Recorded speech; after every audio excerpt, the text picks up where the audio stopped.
Russell's viper, যে সাপের নাম শুনলেই গা ছমছম করে, সেটাই 4 দশক যাবৎ ধরে বেড়ান এক ওঝা। শরীয়তপুরের এই সাপুড়ে খুললেন গল্পের ঝুড়ি। জানান, উজানের পদ্মা ছাড়িয়ে এখন ভাটির দেশেও মিলছে ভয়ঙ্কর রাসেলস ভাইপার। শাকিল আহমেদের সঙ্গে সাপুড়ের আরও গল্প শুনেছেন তাজনুল ইসলাম, ছবি তুলেছেন নির্মল চন্দ্র বর্মন।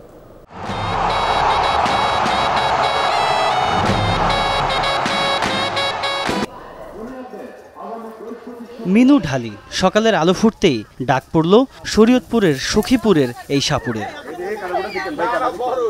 এক বাড়ির আঙিনায় খেজুর গাছে লুকিয়ে সাপ। অভিজ্ঞ এই ওঝার চেষ্টায় মিনিট 5 মধ্যেই হলো পাকড়াও।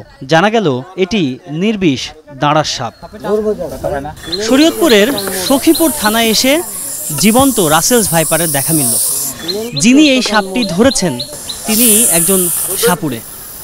পদ্মা নদীর যে গতিপথ সেটি চিন্তা করলে শরীয়তপুর এবং এই যে সখীপুর থানা সেটি একটি ভাটি অঞ্চল। এই সাপ এত ভাটিতে চলে এসেছে যেটি সবার জন্যই অনেক বেশি উদ্বেগের কারণ। গল্পের শুরু এখানেই। ষাটোর্ধ্ব এই সাপুড়ে প্রচলিত সাপ ছাড়াও ধরেন বিষধর রাসেলস ভাইপার। জানান, এ পর্যন্ত 10টিরও বেশি ধরেছেন এই প্রজাতি। দেখালেন বাক্সে থাকা সংগ্রহের সাপটিও।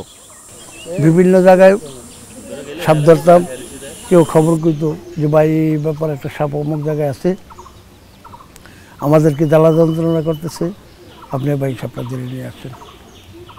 তখন তার কোনো টাকা পয়সা কিছু আমরা নিতাম না। তো এর থেকে আস্তে আস্তে আস্তে আস্তে আমার সাহস বা কৌশল সমস্ত কিছু আর কি বাড়তি থাকে। জানান, মানুষকে উপকারের উদ্দেশ্যেই সাপ ধরার কৌশল রপ্ত। 34 বছরে তার হাতে ধরা পড়েছে কয়েক হাজার। কোদাল দিয়া 2 কূপ দিয়া আপনি টেস্ট করলাম যে সাপটা কি আছে কি নাই। তাই লাঠি একটা সিফটি ডালা ঢুকাইলাম, ঢুকানোর পরে ওই সাপের উপরে গিয়ে পড়ছে মতো সাপে এমন এক শোষানি দিতে, শোষানি দিতে মনে করেন আমার বগলো দিয়ে রাখছিল, দৌড়ে পালাই গেছে। রাসেলস ভাইপার ধরা এই সাপুড়ে জানান, সাপ দংশন করলে ঝাড়ফুঁকের আশ্রয় না নিয়ে কেবলমাত্র হাসপাতালেই যাওয়া উচিত। এখন আমাদের কাছে আইসো না, তোমরা ভ্যাকসিন দাও, ঠিক আছে, আমাদের কাছে আইসো সময় খুঁড়ে লাভ নাই, আমাকে হরান করে লাভ নাই, আমাকে বদনাম করে লাভ নাই। আমরা যাই যা জানি ওই পর্যন্ত কি থাকি, তারপরে অনেক লোক এখনো আমাদের কাছে আসে। রাসেলস ভাইপার সম্পর্কে আতঙ্কিত না হয়ে ঘরে বাইরে সতর্ক থাকার পরামর্শ দেন মিনু ঢালি। তাজনুল ইসলাম, যমুনা নিউজ, সখীপুর, শরীয়তপুর।